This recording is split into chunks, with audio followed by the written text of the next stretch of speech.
त्रिपुष्कर योग कल रविवार माघ द्वितीया तिथि को 4 जनवरी सन 2026 को संध्या 2:05 से 5:13 तक अर्थात 3 घंटे 8 मिनट के लिए रहेगी।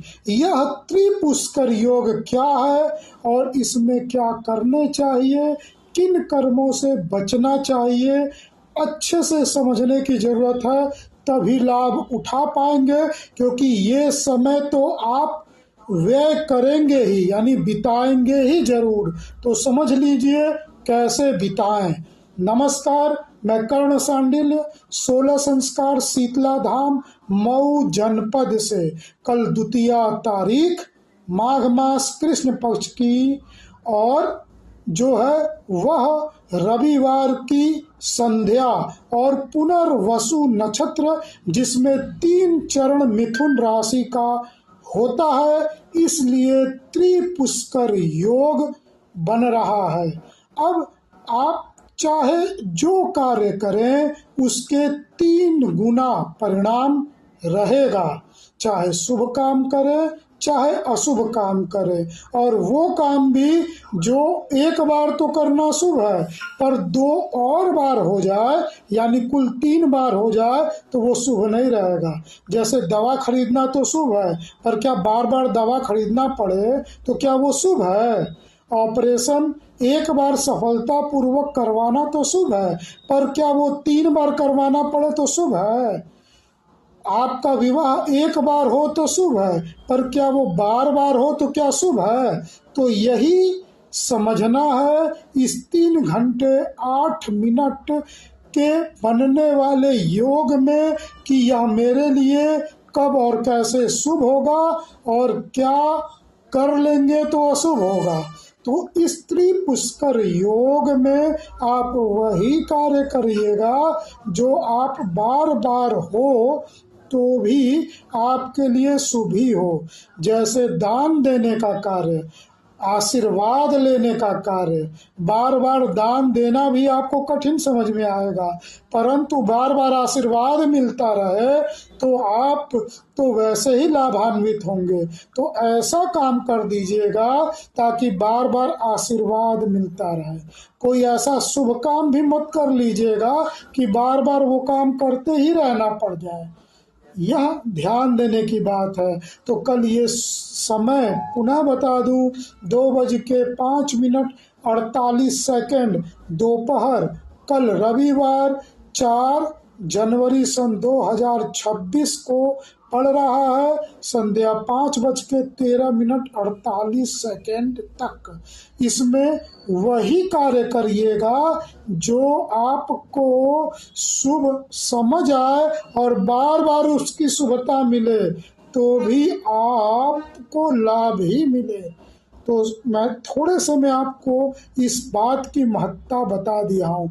अगर मैं फिर आपको भद्रा तिथि समझाऊं, द्वितीया सप्तमी द्वादशी को पढ़ने वाले यह योग कैसे त्रिपुष्कर बना, क्योंकि पुनर्वसु नक्षत्र के 3 चरण एक ही राशि मिथुन राशि में है, ये सब बहुत कॉम्प्लिकेटेड होगा। तो मैंने आपको थोड़े से में वह विशेष बात बता दी कि वही पुण्य लीजिएगा जो 3 बार मिले तो आप आनंद महसूस करें।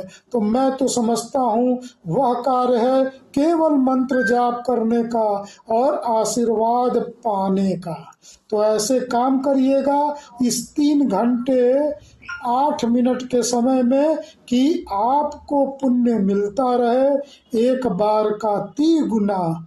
तो आप मेरी बात समझ गए होंगे।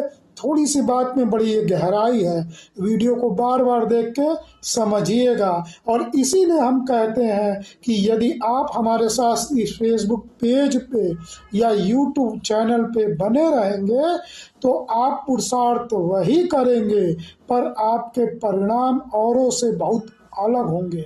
तो आप हमारे इस फेसबुक पेज को फॉलो करिए और फॉलो का बटन दोबारा दबाइए, जिससे आपको डिफ़ॉल्ट फीड दिखाई पड़ेगा और उस पर पुनः आप ध्यान देंगे तो डिफ़ॉल्ट के ऑप्शन को छोड़ करके फेवरेट का ऑप्शन दबा दीजिए, जिससे जैसे ही हमारी वीडियो बने तुरंत आप तक पहुंच जाए और आपको प्राप्त हो ऐसी जानकारी जो आपके कर्म को तिगुना फल प्रदान करे। तो आप इसको लाभ उठाइए कल त्रिपुष्कर योग का। इसके अलावा याइच योग व स्वार्थ सिद्धि योग भी बन रहा है। वह कैसे बन रहा है? कल के पंचांग से संबंधित पूरी जानकारी हम कमेंट बॉक्स में, जो हमारी दूसरी ये वीडियो बनी है उसमें हम डाल दे रहे हैं। इस त्रिपुष्कर योग को हमने उसमें से अलग से समय निकाल के आपको समझाया इसलिए है कि ये बार बार बनने वाला योग नहीं है और इसका बड़ा महत्व है। तो इसको ध्यान से समझिए, सुनिए, अपने गुरुजन से भी पूछिएगा, ध्यान से पूछिएगा, क्योंकि वो अच्छे से नहीं बताएंगे तो आप चूक जाएंगे इस त्रिपुष्कर योग को समझने में। और गहराई से समझना चाहते हो तो कमेंट बॉक्स में लिख दीजिएगा और विस्तार में बताइए, क्योंकि अब रील का ज़माना आ गया है। 120 सेकंड और 180 सेकंड में ही आप सब कुछ समझना चाहते हैं और यहाँ 7 मिनट निकल गया है, तो कम समय में हम भी समझाना चाहेंगे, इसलिए बस इतना ही समझा रहे हैं। वीडियो अच्छा लगे तो लाइक करिए, जय शीतला माता की लिख के कमेंट करिए और ये वीडियो कहाँ से देख रहे हैं उस शहर का नाम, जिले का नाम, राज्य का नाम और दूसरे देश का नाम लिख के भेजेंगे तो हम आपको बताएंगे समय मुहूर्त अंतर। तो इस समय को आप अपने शहर से निकाल पाएंगे कि कितने बजे ये मुहूर्त आपके शहर में शुरू होगा और समाप्त होगा, जिससे इस समय मुहूर्त का और ज़्यादा लाभ आप उठा पाएंगे। इसीलिए मैं कहता हूं कि अपना समय मुहूर्त हमसे पूछ लीजिए अपने ज़िले का नाम बता के। तो अब आप ध्यान दीजिए, फिर पूछ लीजिए। जय शीतला माता की, वंदे मातरम।